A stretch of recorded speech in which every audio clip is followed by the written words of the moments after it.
What's good, everybody? What's going on, man? It's Stephen Qualls II, aka Mr. Qualified. It's your boy, and we are back for another episode of not Qualified TV, but the second installation of Evolution of Dreams. If y'all saw this first episode, man, that was done 4 years ago, bro. And you were just getting started, but all of y'all probably know his name by now, or y'all have seen his sets, or y'all have experienced his sets. So for our new audience, I'll let him introduce himself for the first time, and then, we'll get into this follow-up interview. Yeah, what's up, y'all? My name is Nosa. I go by Sa, so you see the jacket says it right there for you. Yes, sir. DJ, event curator, creative director, all that good jazz, really, and just really a lover of music, so I'll say music enthusiast, yeah. Yeah, them are the titles that you got now, bro. You taking it a step further. I was watching our previous interview in preparation for this, and I think the biggest thing for me is not only like having a personal relationship with you, so to see it happen over time, but really looking at what you were doing when we had the last interview and what I've seen you do like since and where you are now. So I was just saying, the last 4 years, man, what do you feel like has been your biggest growth point, from your perspective?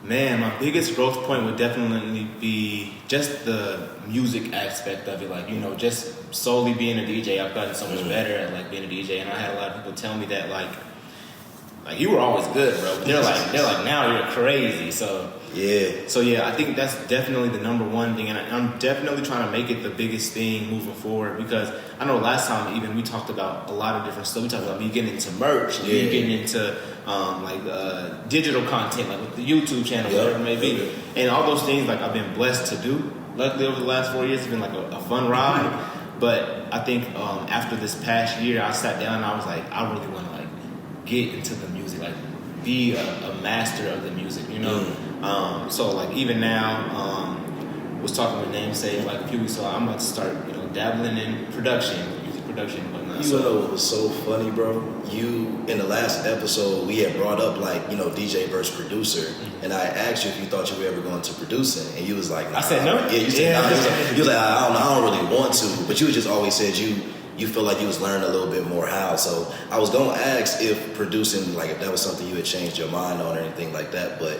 is that what you mean by being a master of music more so, just kind of, continuing to dabble into different aspects of the music and how you even just absorb it? Yeah, definitely. Like how I like look at music and how I also like how I consume music now is different than what it used to be in the past. And so I think now that's like definitely, like I said, what I want to focus on, because not that I've like mastered DJing, like I have got to a point where it's like I know this shit. Like I know a lot. I know a lot, and I'm very good at it. And it's my growth was just so accelerated from that 2020 point on. Because even before 4 years ago, I was DJing like 2 years prior to that. But like from like that post-pandemic point on to now, like my growth just has been accelerated so much to a point where I'm like, I feel like if there's anything I want to learn or to continue learning from DJing, I can easily do that.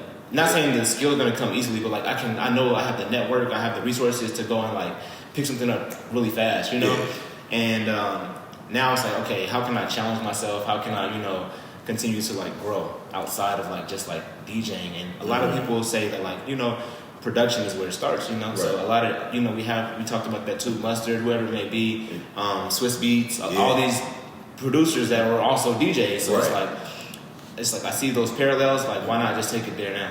For sure. No, I mean that makes a lot of sense, man. And I guess it's crazy because like, did you ever think that like being a DJ would be your ceiling? Like, did you ever go into it or ever have the thought at a certain point in time, like, I just want to DJ, I'm content with this? Or did you always know there was something more, like aside from the business aspect of like Sounds by Side? But yeah, did you ever feel like you were content if it was just DJing, or did you always know whether it was going to be production, whether it would be something else? Did you always see yourself going a little bit further with it? No, I don't think I saw too much. To be honest, I didn't see much of this outside of just DJing and events, to be honest. Okay. But then as I said, like my network grew, my experiences grew, I met new people and like just different individuals. I'm like, man, I can do that. Like that sounds dope. Like that sounds dope to do. It sounds fun, you know. And you start enjoying and learning different things. So I definitely, I didn't see anything past just like DJing, for real. And then it's like, okay, like I said, let me dabble in merch. Let me dabble in like the digital aspect, which has gotten me into like media and like, you know, video editing, video creation, whatever it may be. So it's like, all that stuff has just come over time. But like in 2017, when I first picked up a DJ board, I didn't think of anything other than just like DJ, you throw an event, DJ a party, whatever it may be, you know. So. Right. Yeah, and what you just spoke to, a lot of like, I think what's been so cool to see, man, is like everything that you've done up to this point. Like obviously, you have an amazing team, but there were a lot of things that you know, like went through the trial and error, you know, yourself, like you said, with the digital content and things of that nature.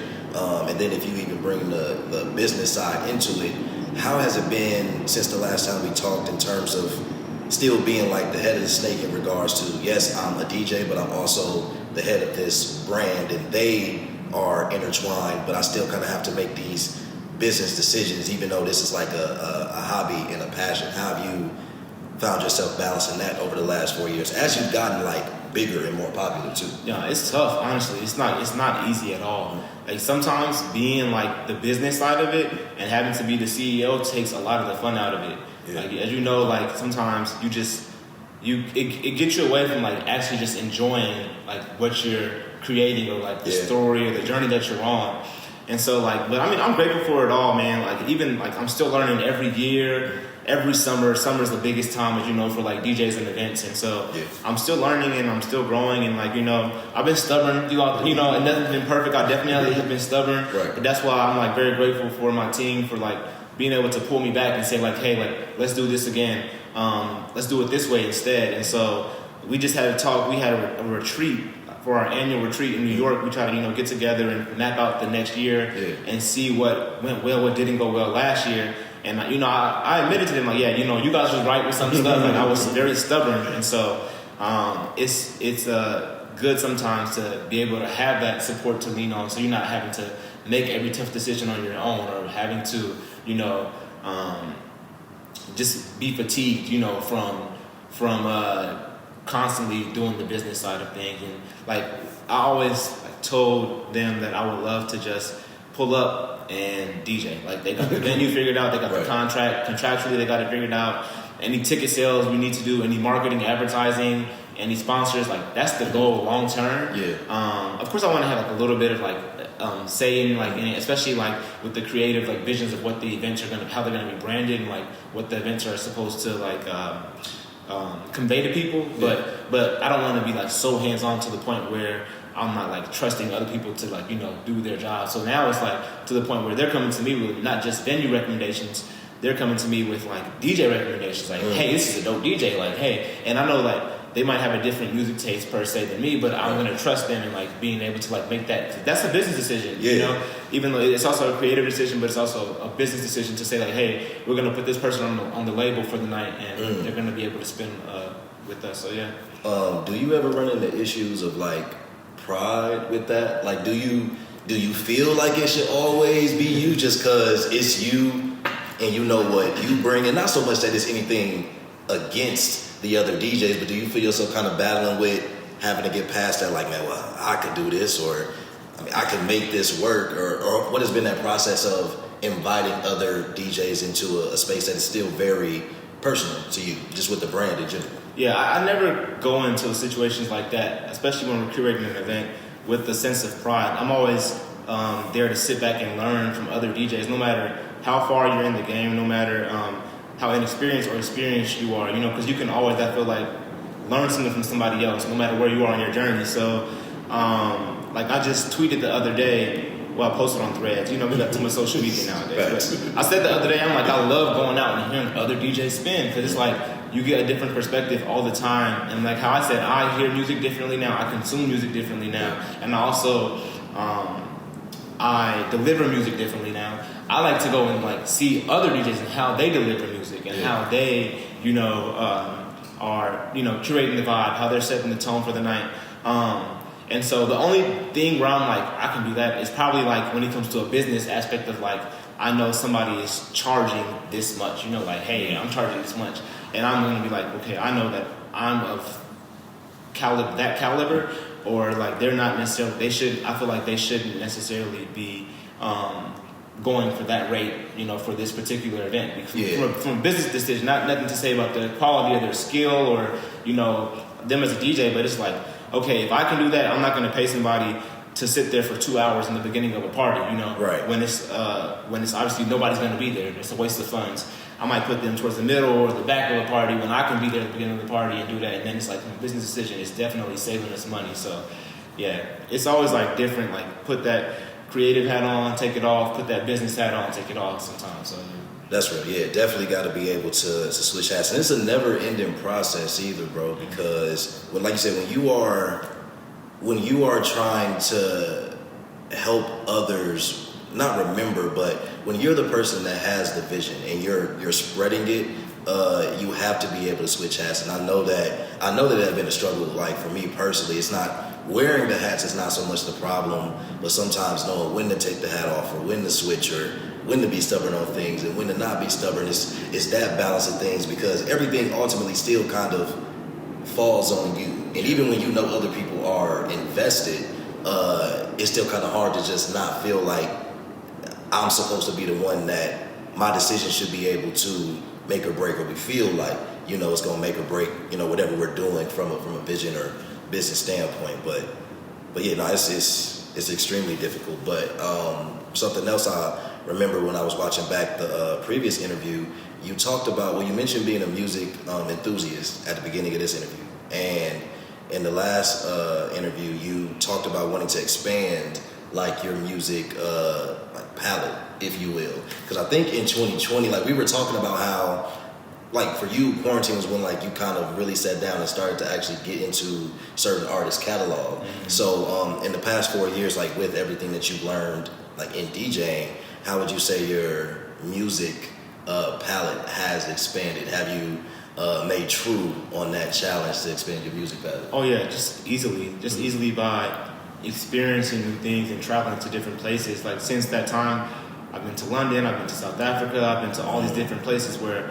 I've been to Colombia, St. Lucia, like different places that have vastly different music, from each other. And so it's like I've gotten to dive into so many different genres that I don't even think like I would have known about. Just like originally, I know we talked about Afrobeats being a very heavy influence, and me growing up with my father with R&B as well. So him being a very big like Afrobeats and R&B head growing up, and so now it's like I love house music. I love like all these different genres. I love reggaeton. I'm like getting into like so many different things that I don't even think I would have like been able to understand back then. And so but it's still like a journey of me learning and continuing to grow and like continuing to like even dive into the genres that I already grew up with loving. So it's like me continuing to dive into R&B and R&B leading me into soul, like real soul. Yeah. So it's just like I'm always learning. I'm always continuing to like take a different journey with music, and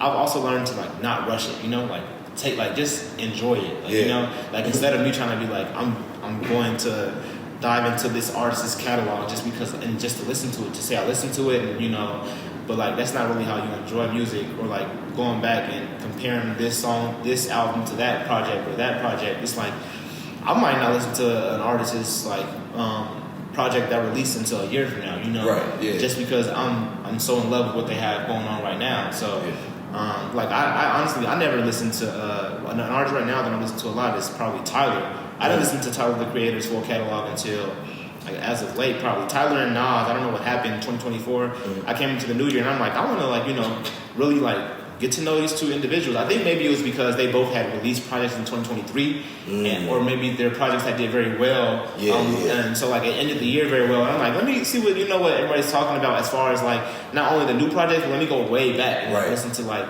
some great stuff. Like, so that was my first time listening to Illmatic for me, like I knew songs like here and there, but like me going and listening and enjoying the full project as a full body of work. Like, so now it's like, okay, then when Tyler went ahead and released this past year, didn't he? Yeah. When he just released Cornucopia, I didn't necessarily go and like rush to listen to that. I'm still like on Call Me If You Get Lost. I'm still like, man, this is crazy, bro. Like, and I'm late per se to the train, but it's like I'm enjoying it. That's what matters for me. And so I did listen to Cornucopia eventually, but like 3 months later, and I'm like, okay, this is beautiful. I was able to enjoy it for what it's worth. You know, like not comparing it to Call Me If You Get Lost or Igor or whatever it may be. So, yeah, I mean, that makes a lot of sense, bro, because the discourse around music is, I don't want to say it's good or bad, but I think because we're getting so much music at once, like you said, there's so many people that are just, you're moving on from one artist, or you're not appreciating what's being released because it's always something new. It's always something that you find out you're 2 weeks late on, a month late on. But just one, like you said, being more appreciative of not rushing experiencing an artist is key. But I think a lot of that comes from what you mentioned in regards to how you consume music, how you listen. And I mean, as a DJ, I can only imagine you're probably listening to so much music, you're playing so much music. So how do you kind of separate listening for pleasure versus listening for knowledge of what to do when you're doing events? Yeah, I think I had a discussion with another DJ friend. She's from Chicago. Her name is Indulgence, about this like a month ago. And she's like, honestly, like you don't have to. I feel like this is bad. A lot of my DJ friends will get on me for saying this, but you don't necessarily have to go and find the hottest tracks, which is kind of bad because, like I said, back in the day, the DJs were the ones that were breaking the tracks, right? You know? Yeah. But now it's like so much coming at you. Like I said before, everything's coming so fast. Yeah. Social media. You're gonna know what song to download before you even, you're gonna know what song to download. You're gonna know what song people want to hear before you even, necessarily get to listen to a project. So I've had times where I had a project drop and, not my project, but a project drop and I didn't even listen to it. I knew like that single. They want to hear this, don't listen to the rest of it, just off of like pre-release, TikTok, everything going viral, social media.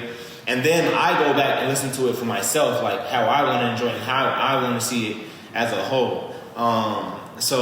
And then it's also times where you have to also find a balance of, like you said, it's still a balance there of like, I feel like I should be putting people onto this song because this is great, this is amazing, and they're asleep on it. So I definitely try not to let things linger and sit for too long, especially with some artists like I genuinely love and that I genuinely like enjoy listening to. I'm listening to it within the first 7 days, of course. For sure. And some artists, the first 24 hours. Right. I'm on that. So, but if it's an artist that I necessarily don't listen to, but the streets love it, I'm not gonna necessarily try to force myself to listen to the full project. Right. I'll listen to the song a lot, of course, and I'll learn to enjoy the song because I'm not gonna play a song just because the streets want to hear it. But I'll actually play songs that I enjoy to hear myself too. So. Yeah, it's kind of like a balance of just finding a way to keep your ear to the streets with socials, but also be able to still go back and listen to that artist's full body of work. But it's kind of a problem because I feel like a lot of artists don't necessarily make full body music for the full body of work to be enjoyed. Well, a lot of let me not say that. Let me not disrespect any artists out there, but a lot of the mainstream artists we see nowadays, are making projects just to get stuff out there. I know. Hit those streaming numbers. Yeah, TJ had said something a while ago to me, and he basically said he felt if you don't know TJ, Ronan on Instagram, Ronan knows, very good DJ in Brooklyn, but he had said Drake makes music to basically add to his tour list, basically saying for sure, he's not making well at this point in his career, he's not making music to say this is a beautiful body of work. Right. I'm making this to get my bread, go on tour. We have a few bangers on there you can add to the tour set list. Yeah. It's gonna be the few hits that are gonna go crazy with streaming and whatnot, and then we go on and we turn. And that kind of is how he's churning out music the past few 4 or whatever it may be years. So, so I think it's the music industry is just in a very weird space, especially because it's so easy to make music now, bro. Anybody can do it with a laptop, and it's just the era that we're in. It's kind of with DJing too. A lot of people are just anybody can DJ now with the technology we have. So a lot of DJs have been mad about people not paying respect to the roots of DJing, where it came from, being an actual disc jockey, learning to go and actually spin on vinyl, learning to have turntables and take the real effort to learn the history of how DJing came to be and why DJs are very important in the game. I'm not as adamant as some of my other peers are, but a lot of people like are very strong on that. They like, man, don't go out there pressing no damn button. Just go out there, just doing stuff, making all these TikTok mashups and all these different songs just to go viral. So it's a thing. There's a lot of people trying to go viral. I mean, there's a market for it. But I mean, that kind of makes me want to ask a question. Do you feel like the DJ industry, is it oversaturated, or is it just the not paying homage aspect?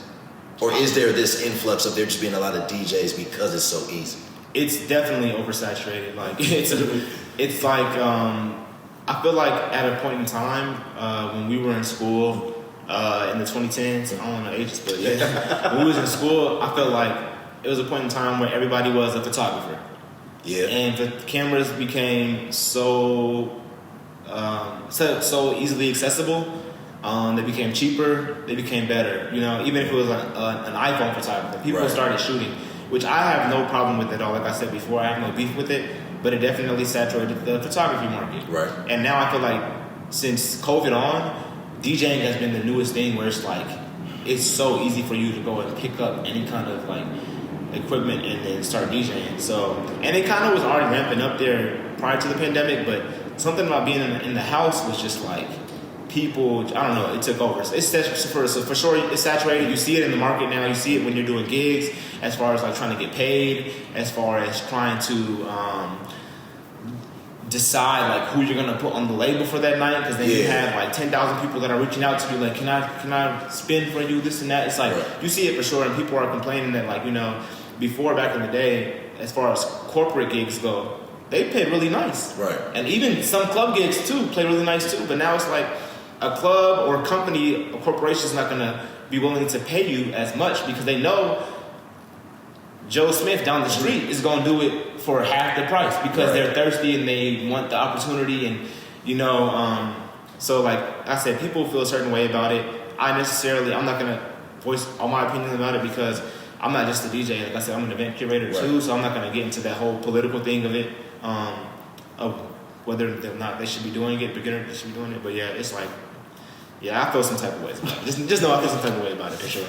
Nah, that's definitely real. It was funny because Namesake had mentioned the same thing in regard to like video podcasts, because he was just mentioning to me how like you've been consistent with it. You've been on it. And he was like you were the first one who I saw actually doing the video stuff, and now it's like everybody's doing it. I'm like, that's crazy because I didn't know people was people like that. So appreciate it. But two, I think, because my whole thing was, I think podcasts in that market is very similar to DJing, where it's like the minute people found out, like whether it's just audio or visual, but if you got a big enough platform, you can have a podcast and people are going to listen solely because it's you. Mm-hmm. And so I think that oversaturates it because it makes it difficult to find.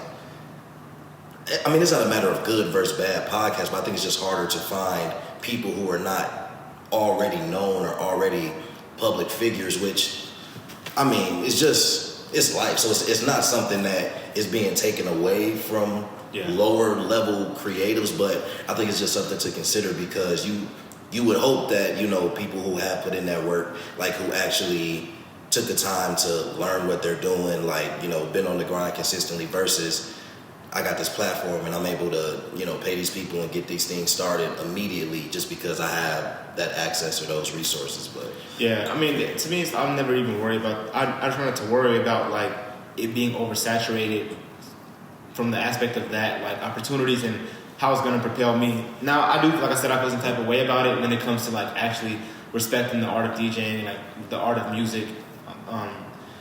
But when it comes to like just like me and my career as a DJ and an event curator, I always feel like the work is going to show in the long run, and the cream is going to rise to the top. You know, basically, like it's going to fizzle out. People that really care about this they're gonna pick it up and put it down, which is okay. People like to do new hobbies all the time. You know, it's totally fine. It's totally fine. Like I said, if you're really doing this as a hobby and you enjoy it, you respect the music for what it is, like.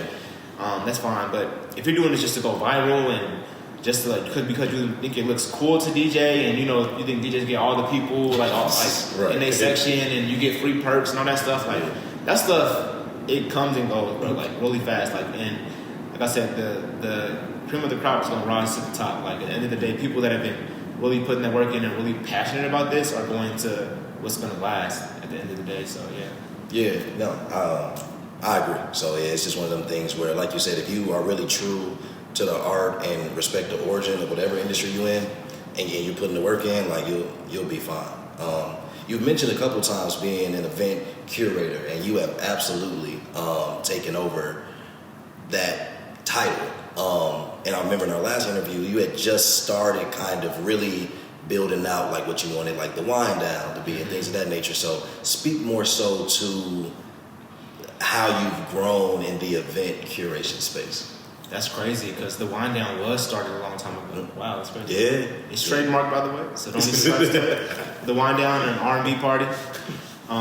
But it's grown a lot, and honestly, I think it could have probably grown more if I would have probably listened to other people and taken some advice. Like I said, sometimes you learn, you live and you learn. Sometimes your pride gets in the way with certain business decisions, whatever it may be.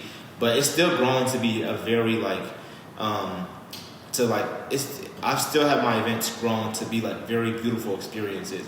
Now I'm just thinking like, how can I share that with, 10 times more people, 100 times more people, and continue to reach people to, just enjoy music. Because, my moniker is always music that moves you. Yeah. My passion is to have music move people to a spiritual, emotional, and physical place. Yeah. So if you're in that room with me, you don't got to be dancing, but I want you to maybe spiritually be like, dang, like this is speaking to me. Or emotionally, I've had people come up to me crying after events, but tears of joy. Yeah. Even if it's tears of sorrow, whatever it may be, it's like just something that makes you, feel something. I want you to feel something. I don't want you to leave the room and just be like, get drunk, have a good time, or be bored out your mind, whatever it may be. So yeah. So to that point, it's like now I'm focusing more on building out the events and as their own brand, separate from Sounds by Saab. Because me, it's like I go by Saab, but and people are gonna always know like that's no Saab's event. But now it's like to the point of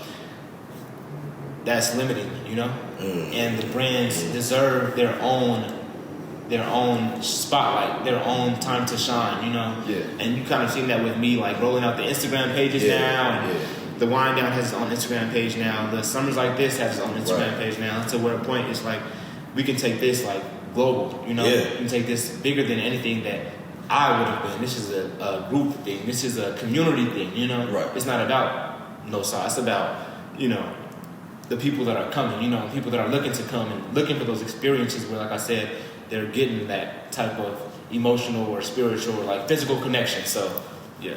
Yeah.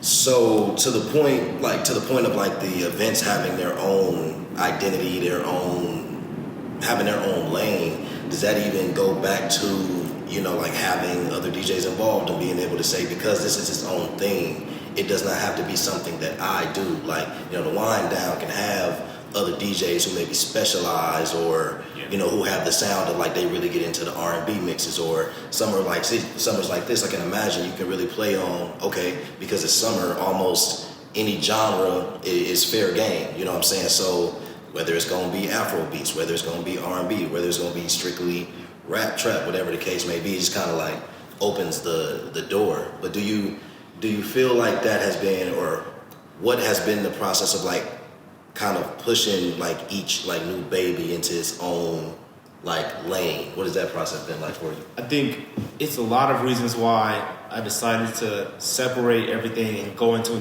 its own lane. A part of that is definitely, like you said, I can have 3 different DJs pull up that are way better at R&B than me. Right. And I know I'm not the best DJ in the world. I'm aware of that, Yeah. And how can I better cater to people that are here, coming to have, like I said, if I really want you to have a great time and leave here with something, it's like I might not be the best person to do that at this particular time. I might be best suited to be an opener. I might be best suited to not be there at all sometimes. I might be better suited to maybe this community in Chicago needs this experience more than it does in New York, So it allows me to then not be in one city all the time and then be on the label, because I've had times where people have gotten mad. They pulled up like, this is Sounds by Saab. You ain't DJing? Because for the Women's History Month event, I don't DJ Women's History Month. It's just when I let the women DJs do it. It's a time to honor them, time them to also share their craft and, you know, show what, like, I really got this, like, you know, like, I got it. And so I don't DJ. I haven't DJ'd it in the past. We've done it for 3 years now. I've never DJ'd it. And so I think 2 years. Yeah, 2 years now. I've never DJ'd it. And so I want to keep it that way to a point where it's like, this is not a Sounds by Sa event. This is an event by itself. This is, you know, it's curated by Sa, but like, it's not necessarily, it's like, it is a Sounds by Sa event. It's curated by Sa, but eventually it's like, it has its own, like, it's living, breathing, like walking by itself, you know, like it does not necessarily need Sa, you know, to physically be there. And so like it's still my vision and my vision and like I'm still like creatively directing it, but I don't necessarily have to be, like I said, once again, so hands-on. Yeah, no, I mean that makes sense. And honestly, that's the key, bro. And I think that's also the beauty of having a brand, you know, business, you know, whichever way you want to look at it, having something that has the message that's clear as day and speaks to multiple communities. It allows you to diversify what you're able to do. So like you said, knowing that there are different events for different communities or different DJs that may fit, you know, certain vibes that allow for you to have the different opportunities is a blessing, man. But I also think that's just a really good indicator of, you know, a business that can be sustainable, because you can always diversify and find new things to keep catering to your audience and creating or finding new audiences as well. But another title that you gave yourself at the beginning of this was creative director, and I'm going to assume that kind of lines up with maybe the merch aspect and just all the things that go into creatively Sounds by Sa. I mean, you can clear that up for me, but I also want to get into the merch and what that has been like as well, like knowing that you're a DJ and knowing that Sounds by Sa has this music focus, but knowing that clothing and, you know, streetwear, culture, all of those things are kind of like, you know, intertwined. So what was it like, or what was the process of you knowing, okay, I want to have this merch and I want this merch to speak my message the same way my events do, or the same way, you know, somebody may feel from my set. So yeah, how did the merch aspect come about, and how does the creative director title kind of tie into that, and then what else does it include? I mean, honestly, CD is like, to be a creative director to me is in everything that I do, you know? Yeah, like, so that probably started when I started doing like the YouTube mixes, you know? And like, you know, me trying to curate this whole vibe of people that are not necessarily able to come to the event. Right. How can I, you know, bring them this same experience from their living room or their kitchen, wherever they may be? Right. And so that then led me into like, okay, I want to start interviewing artists and DJs and hearing their experiences and their journey.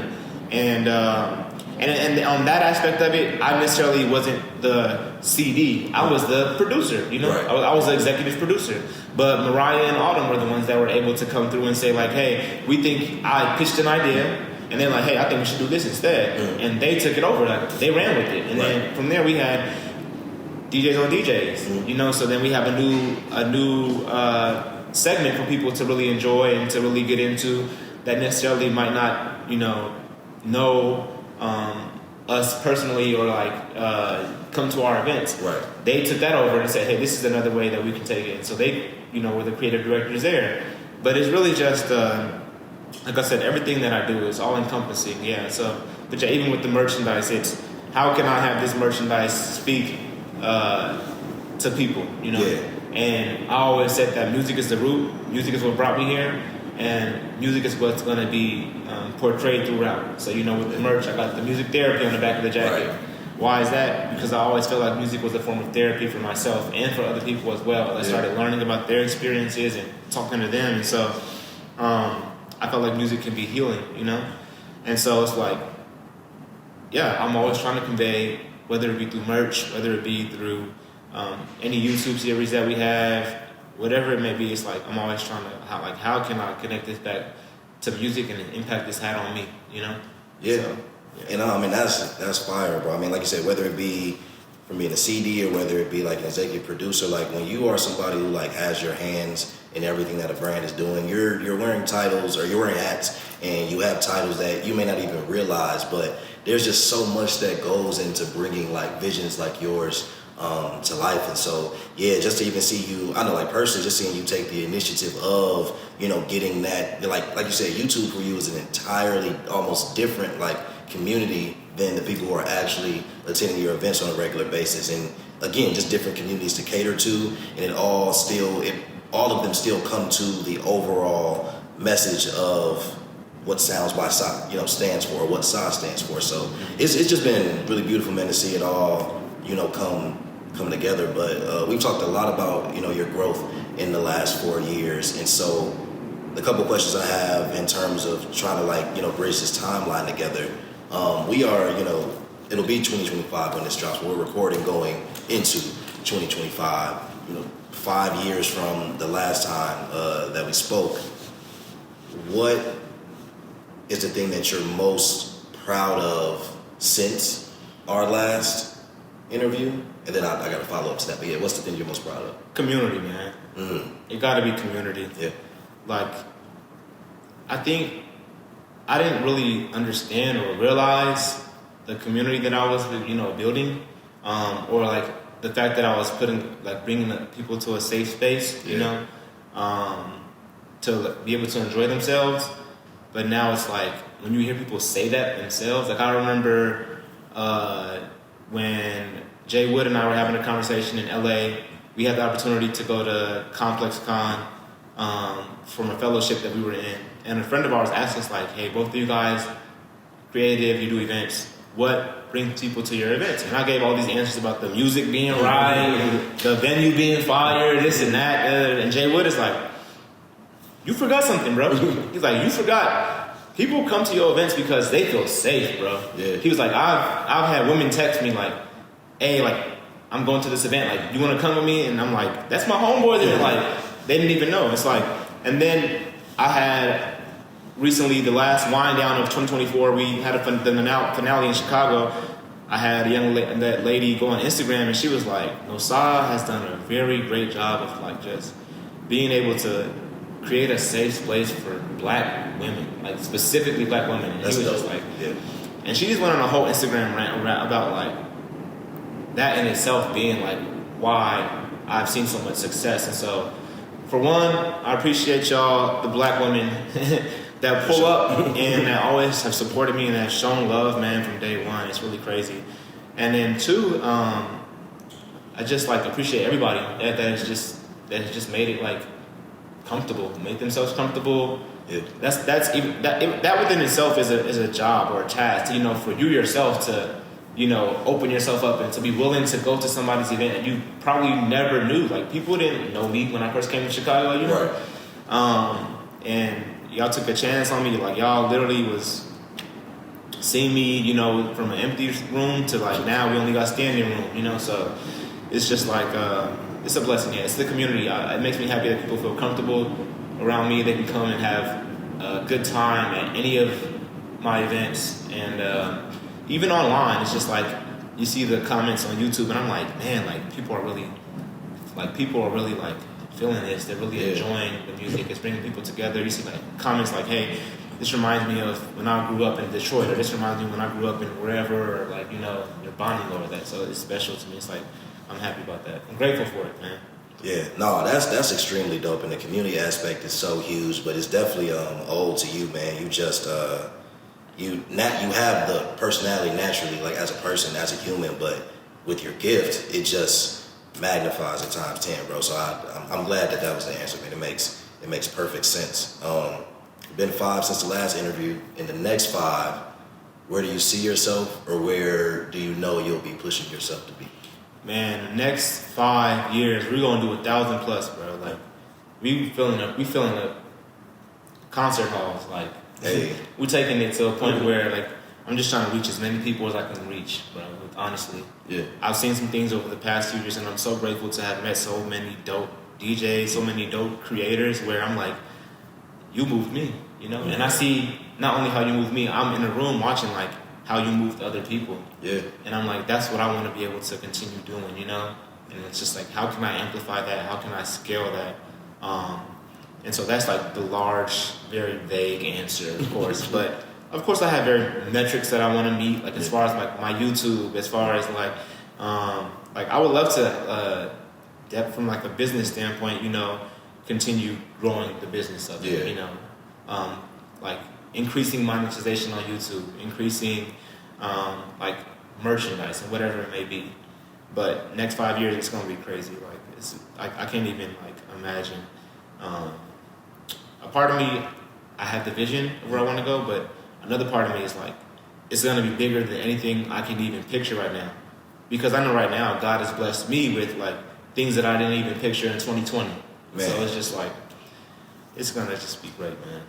That's what. No, I see it, man. Every year you top what you did like the year before. So yeah, in 5 years, man, ain't gonna be no telling, dog. I can't wait. I will be at one of them concert hall parties though, for sure. Last but not least, I'm gonna put a little spin to the question that everybody has to be asked on this platform. You know, so typically I'm asking, what makes you qualified? But I already did that. I already asked you that. We already know you qualified. So the flip to the question is, what makes you more qualified? Like you've already established, you know, what made you qualified before. You've already, you know, showed us your journey. So with where you are now, with what you've learned and with where you want to go, what makes you more qualified? Man, I don't even remember my answer from 4 years ago. But I know now what makes me more qualified is, bro, I put that time in, bro. Like, I don't care what nobody can tell me. I've done my time, bro. Yeah. It's just like, and it's not saying that I should be granted certain things because I've done my time. It's just that I know my value now, you know, and I finally understand, like, you know, because I've been there. I've had those nights where it's just me, myself, and I, you know, just up trying to figure this out, you know, like how can I get better at this? Whether it's practicing, whether it's editing videos, whether it's me chasing down these venues, pulling up to venues with myself, lonesome, knocking on the general manager's, you know, office door. It's like I've done my time, bro, and so it's just like that's what makes me qualified. It's like it's even more gratifying when you know, like you kind of know your worth, you know. Yeah. Like I said before, I know what the value that I bring to certain rooms, and because of that, I feel like I respect myself more, and I also just appreciate, you know, I appreciate things more in general. So that's what has made me more qualified. That's real, man. I love it. I love to hear it. And man, yeah, this has been another episode of the second installment of the Evolution of Dreams. Again, a reminder, in this series, you'll be seeing people who I have interviewed probably a few years ago, you know, at this point, but love seeing where people have gotten on their journey since the last time that I've talked to them. And I just think it goes to show that the people who come on this platform, the people who I interview, it's never a one-stop shop. It's never a, you know, leave them in the dust and, you know, they don't have anything to show for it, you know, after time has passed. As you can clearly see, when you put your time in, you can see where that can get you and what that can bring you as an individual, as a business, whatever the case may be. And, sir, you are a prime example of that. So I thank you. I appreciate you for taking the time to do another one of these interviews, man, and yapping with me, you know what I'm saying? But yeah, definitely appreciate it and can't wait to see where you go in the next 5, bro. Man, thank you, bro. I appreciate you, dog. You inspire me every day, bro, with the consistency. I'll be looking and I'm like, I got to keep on going, bro. Like, this man is not stopped, so I appreciate it. Until then, until the next episode, we'll catch y'all next time, man. Peace.